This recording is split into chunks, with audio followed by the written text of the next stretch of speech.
compensation appointment আমি দি দিম কাৰণ 2017 চনৰ 1 এপ্ৰিললৈকেহে কম্পেনসেশন এপয়েন্টমেন্ট প্ৰযোজ্য এডুকেশন ডিপাৰ্টমেন্টক বাদ দি আৰু কোনো ডিপাৰ্টমেন্টকে পুৰণা দুই এটা কেছ বাদ দি জমা নাই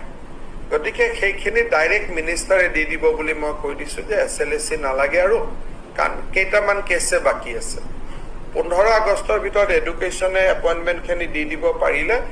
অসমত আৰু অনুকম্পামূলক নিযুক্তিটো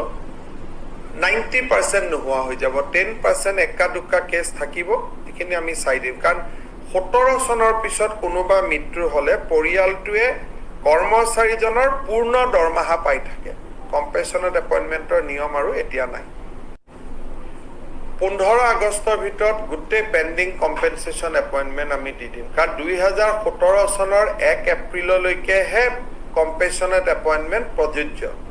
এডুকেশন ডিপাৰ্টমেন্টক বাদ দি আৰু কোনো ডিপাৰ্টমেন্টকে পুৰণা দুই এটা কেছ বাদ দি জমা নাই গতিকে সেইখিনি ডাইৰেক্ট মিনিষ্টাৰে দি দিব বুলি মই কৈ দিছো যে এছএলএসি নালাগে আৰু কাৰণ কেইটামান কেছে বাকি আছে 15 আগষ্টৰ ভিতৰত এডুকেশনে এপয়েন্টমেন্টখিনি দি দিব পাৰিলে অসমত আৰু অনুকম্পামূলক নিযুক্তিটো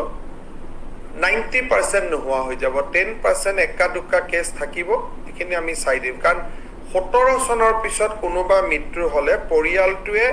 কৰ্মচাৰীজনৰ পূৰ্ণ দৰমহা পাই থাকে কম্পেনসেশন এপয়েন্টমেন্টৰ নিয়ম আৰু এতিয়া নাই